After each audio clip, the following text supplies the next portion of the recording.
through Lent. We have been through Good Friday, and it is Resurrection Sunday. It is the first day of the new week. Make sure that we all have a sense of the story as we are celebrating.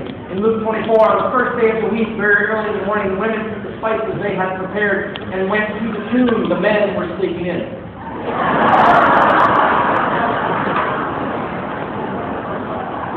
They found the stone rolled away from the tomb, but when they entered, they did not find the body of the Lord Jesus. Well, we were wondering about this, as you do when somebody is dead and then later not dead. Wondering about this, suddenly two men in clothes who looked like Vikings stood beside them. In their fright, the women bowed down with their faces to the ground, and the men said to them, "Why do you look for the living among the dead? He is not here. He is risen."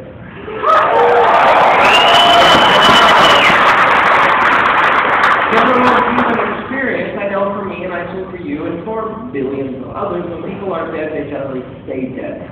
That's the way it works. This story centers around he's dead, but now he's not dead. He's not here. He has risen. Resurrection raises provocative questions about how the world works. Because for most of us, we are quite solid on the fact that this is how it works. Resurrection says, really? It does? I don't know. You didn't see that coming, did you? He isn't here. Because you assumed that when he was dead, he'd be dead. But he was dead and now he's not.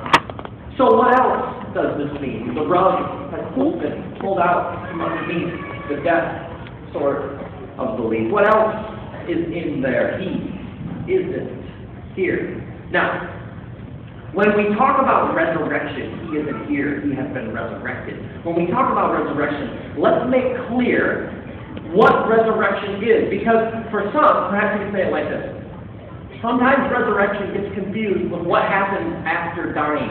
And so when people talk about resurrection, what they are talking about is life after you die in this life. Resurrection, while it may include that, transcends simply a discussion about life after death. So when we gather, we aren't just gathering to talk about, hey, after you die, you keep living. That would have been a terribly unique conversation or truth 2,000 years ago, as today is not a terribly unique truth. When we talk about resurrection, we are talking about something very specific at the heart of the Christian story, something that both includes but goes way beyond simply, oh, there's death after, there's life after death. Notice when Jesus, in one of his resurrection experiences later, touch me and see, he says to his disciples, a ghost will not have flesh and bones as you see I have. When he had said this, he showed them his hands and feet, and while they still did not believe it because of joy and amazement, he asked them, do you have anything here to eat? When you die and rise again, you work up a phenomenal appetite. It's funny. Some of you are like, yeah, I know what you speak. Jesus is hungry. His post-resurrection appearances are identified and characterized by very flesh and bones and blood, and do you have anything to eat sort of detail. Now, when he does appear to Mary, she thinks he's the gardener. When his disciples are walking to Emmaus, they walk the whole way and they don't know that it's him.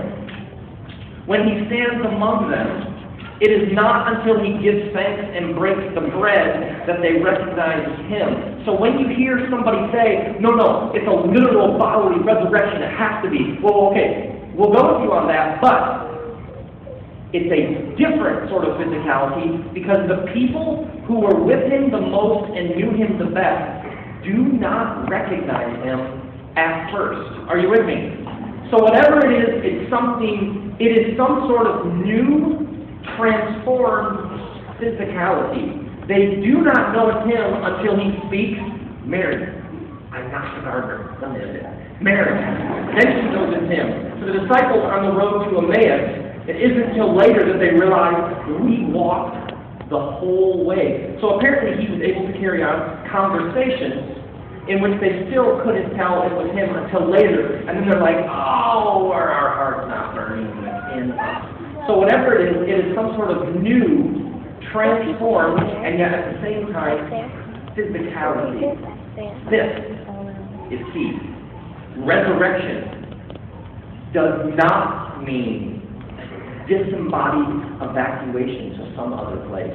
It's about this world, this life, and it's physical. Maybe you could say it this way. Next slide.